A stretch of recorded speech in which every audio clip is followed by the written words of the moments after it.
نحمده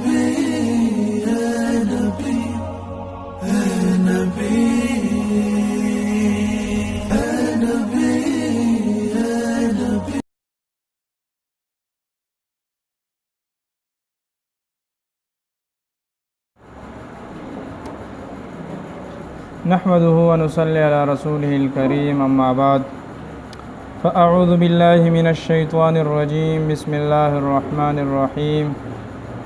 مخرج نمبر 9 لام کا ہے۔ مخرج نمبر 9 سب سے پہلے جان لیجئے کہ مخرج نمبر 9 کون سی جگہ میں ہے۔ مخرج نمبر 9 یہ ہم نے پڑھا تھا کہ زبان کی نوک ہے، رأس اللسان، یہ طرف ہے اور یہ حافہ ہے۔ تو مخرج نمبر 9 میں نوک زبان، طرف لسان اور اسی طرح یہ حافہ کا ہم نے 3 حصے بنائے تھے۔ تو یہ ادنائے حافہ جو ہے یہ شروع والا حصہ حافہ، صحیح ہے۔ تو یہ نوک زبان، طرف زبان اور حافہ زبان، ادنائے حافہ۔ تو یہ جب اوپر کے دانتوں سے، تو نوک زبان ثنایا کے ساتھ، طرف لسان رباعی انیاب میں سے ایک ایک جو ہے اس طرف ان کے ساتھ، اور یہ حافہ لسان جو ہے وہ زواحق میں سے ایک کے ساتھ لگے گا، صحیح ہے۔ تو جب یہ زبان کا حصہ، یہ طرف لسان اور حافہ لسان، نوک لسان، یہ اوپر کے ان دانتوں کے مسوڑوں کے ساتھ، مسوڑے جس کو ہم پشتوں میں اورئی کہتے ہیں، ان مسوڑوں میں یہ زبان لگ جائے تو اس سے جو حرف ادا ہوتا ہے اس کو لام کہتے ہیں، صحیح ہے۔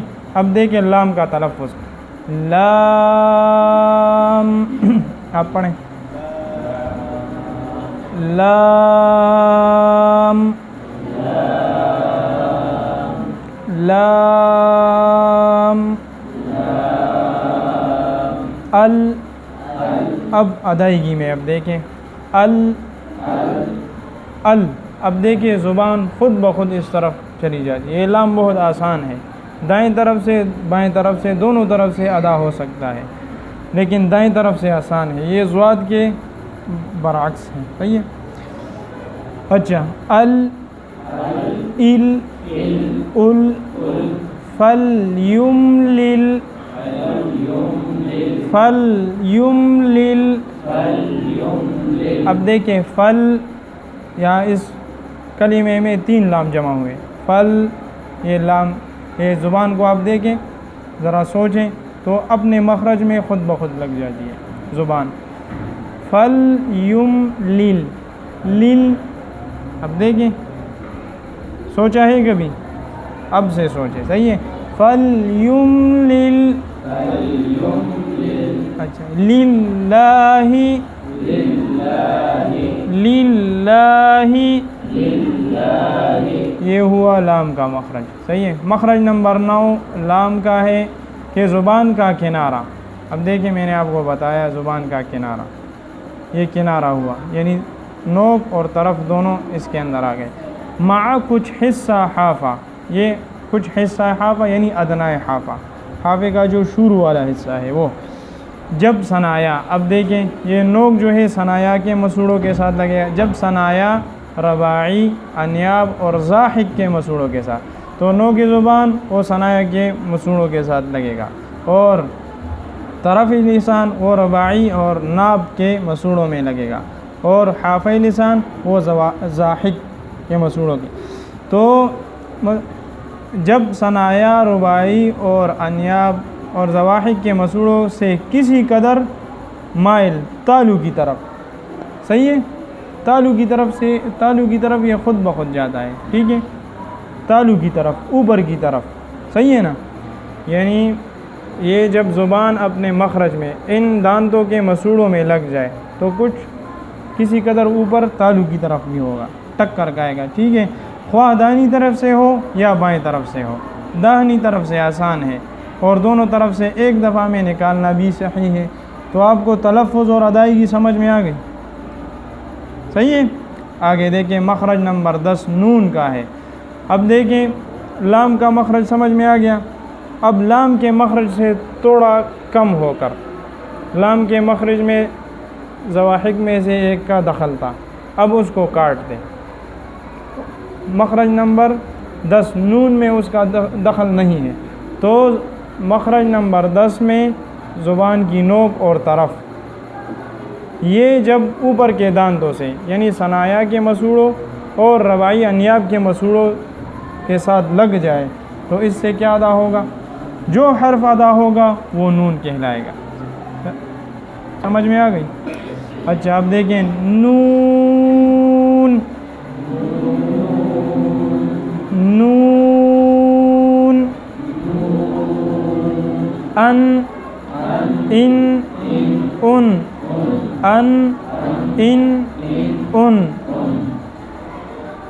اچھا اس میں نون متحرک مثلا یؤمنون، یؤمنون پڑھیں، یؤمنون، صحیح۔ نون ساکن، نون ساکن بھی اس کے اندر آ گیا، ٹھیک ہے۔ مثلا ینعق، ین، اب دیکھیں ین، نون جب ساکن ہو جائے تو پھر یہ مخرج بالکل صاف ادا ہوتا ہے مخرج سے، صحیح ہے۔ متحرک بھی ینعق، اور نون تنوین جو ہے یعنی تنوین وہ بھی اس کے اندر داخل ہوا، مثلا کفوا احد، تو بات سمجھ آ گئی؟ اب دیکھیں مخرج نمبر 10 نون کا ہے اور وہ بھی زبان کا کنارہ، زبان کا کنارہ ہوا، اور اسی طرح یہ زبان کے کنارے میں نوک اور طرف دونوں آ گئے، ٹھیک ہے۔ اچھا مگر لام کے مخرج سے کم ہو کر، یعنی ضاحک کو اس میں دخل نہیں، بات سمجھ آ گئی؟ آگے دیکھیں مخرج نمبر 11 را کا ہے، را بھی اسی طرح ہے لیکن نون کے مخرج سے تھوڑا کم ہو کر، اس میں انیاب کو دخل نہیں ہے، اس میں صرف 2 دانت ہیں، ثنایا اور رباعی، تو جب زبان کا کنارہ ان 2 دانتوں کے مسوڑوں کے ساتھ لگ جائے، لیکن اس میں ظہر اللسان میں نے جو آپ کو بتایا تھا کہ یہ نوک سے تھوڑا سا اس طرف آ کر یہ ظہر اللسان ہے، اس ظہر اللسان یعنی پشت زبان کا بھی مخرج نمبر 11 را میں اس کا دخل ہے، ٹھیک ہے۔ تو اس سے را ادا ہوتا ہے، را را را را، ار ار اور ار ار اور۔ اچھا اقررتم، اقررتم،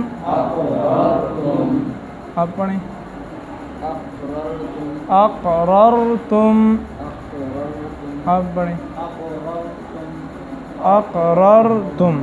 اچھا ٹھیک ہے، تو ان میں جو یہ تینوں مخارج ہیں ایک ہی جگہ سے لیکن ایک دوسرے سے مختلف ہے، باقی ایک میں 4 دانتوں کا تعلق ہے، دوسرے میں اس سے کم ہو کر 3، اور پھر جو تیسرا ہے اس میں 2 دانتوں کا۔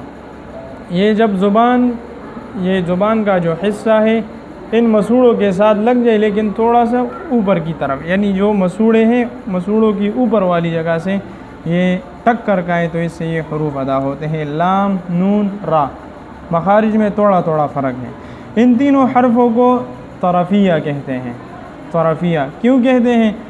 اس لیے کہ یہ زبان کی طرف سے ادا ہوتے ہیں، تینوں زبان کی طرف سے، اب دیکھیں زبان کی طرف سے ادا ہوتے ہیں، اور ذلقیہ بھی کہتے ہیں، ٹھیک ہے، ذلقیہ، اور کیونکہ یہ ذلق لسان یعنی طرف لسان سے وہی ایک ہی نام ہے، مطلب معنی ایک ہی ہے، تو دو نام ہے۔ ان 3 حروف کے کتنے نام ہیں؟ 2۔ حروف طرفیہ کتنے ہیں؟ تو آپ کہیں گے کہ 3۔ کون کون سے ہیں؟ لام، نون، را، ٹھیک ہے، اسی طرح وہ دوسرا نام بھی۔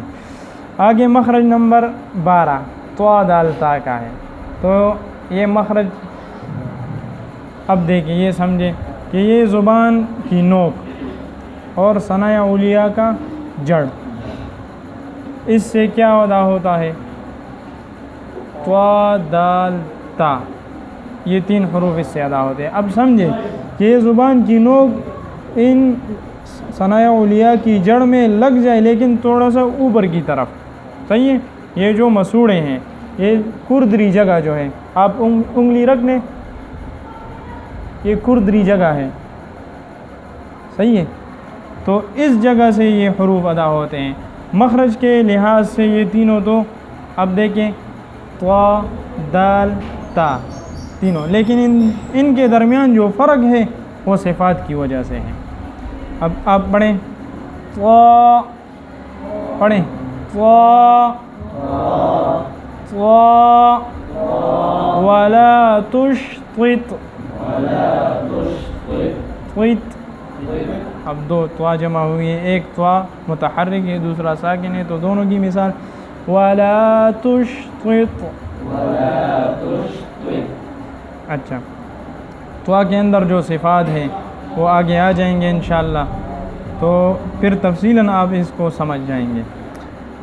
اور دال، دال دال وشددنا، وشددنا، آپ پڑھیں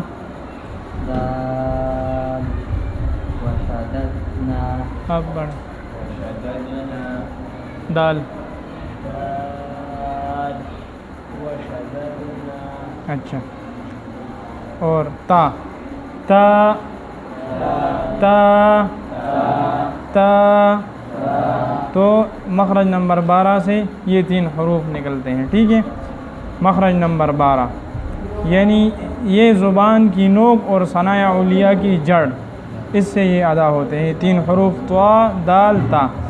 ان تینوں حرفوں کو نطعیہ کہتے ہیں۔ یہ کیوں کہتے ہیں؟ کیونکہ نطع کا معنی ہے کردری جگہ، اور یہ کردری جگہ سے ادا ہوتے ہیں، تو اسی مناسبت کی وجہ سے اس کو حروف نطعیہ کہتے ہیں۔ اچھا، مخرج نمبر 13 ضا کا ہے، ضا ذال ثا کا ہے، اور مخرج کیا ہے؟ کہ زبان کی نوک، یہ زبان کی نوک اور سامنے جو ثناء اولیاء کا کنارہ ہے، اس سے یہ حروف ادا ہوتے ہیں۔ ضا ضا ضا ذال ذال ثا، اچھا، اور وہ زبان کی نوک اور ثناء اولیاء کا سرا یعنی کنارے سے ادا ہوتے ہیں۔ ان تینوں حرفوں کو لثویہ کہتے ہیں۔ لثویہ کیوں کہتے ہیں؟ لثا یہ مسوڑوں کو کہتے ہیں، اور یہ حروف یہ جو ثناء اولیاء کا کنارہ ہے اس کے یعنی اندرونی حصے سے یہ ادا ہوتے ہیں، اور وہ مسوڑوں کے قریب ہے، تو اس قربت کی وجہ سے اس کو کیا کہتے ہیں؟ لثویہ کہتے ہیں، کیونکہ وہ مسوڑوں کے قریب ہے یہی جگہ، تو اس قرابت کی وجہ سے اس کو لثویہ کہتے ہیں۔ بات سمجھ میں آ گئی؟ اچھا، تو یہ آج ہم نے 5 مخارج پڑھ لیے، لام نون را کا، اور اسی طرح طا دال تا کا، ضا ذال ثا کا، اور اجرا میں ہم کہاں تک پہنچے تھے؟ الرحمن الرحیم مالک یوم الدین ایاک نعبد۔ اعوذ باللہ من الشیطان الرجیم،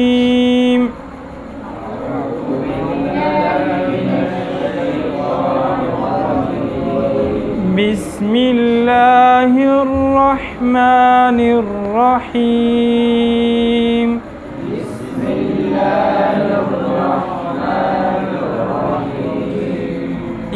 إياك نعبد وإياك نستعين،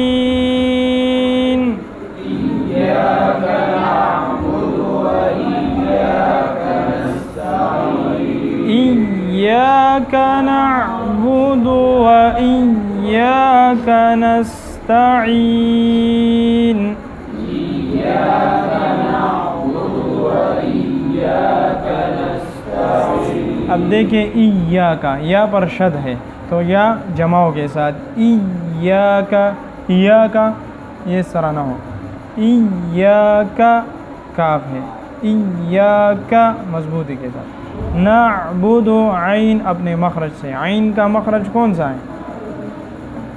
عین مخرج کیوں نہیں پڑھا ہے آپ نے؟ پڑھا ہے وسط حلق سے، ٹھیک ہے، تو وسط حلق ایاک نعبد نعبد یہ نہ ہو جائے، نعبد و ایاک نستعین سین صاف نرم، نستعین تا یہ لمبی نہ ہو جائے، نستعین تا زبر تا نہیں ہوتا، ٹھیک ہے، تا زبر تا، نستعین، بات سمجھ آ گئی؟ ایاک نعبد و ایاک نستعین، ایاک نعبد و ایاک نستعین، ٹھیک ہے۔ اور حروف تہجی میں سے ہم نے تھا پڑھا تھا، تھا، اچھا، جیم آج جیم پڑھیں گے، جیم کا مخرج کل گزر گیا، جیم شین یا، کل پرسوں، اچھا جیم یہ زبان کا درمیان والا حصہ ہو، بالمقابل اوپر کا تالو، اس سے جیم نکلتا ہے، جیم ادا ہوتا ہے، جیم جیم اج اج اج اج اج اج، یاد ہوگا انشاءاللہ، کل میں سنوں گا۔ سبحان ربک رب العزت عما یصفون وسلام علی المرسلین والحمد للہ۔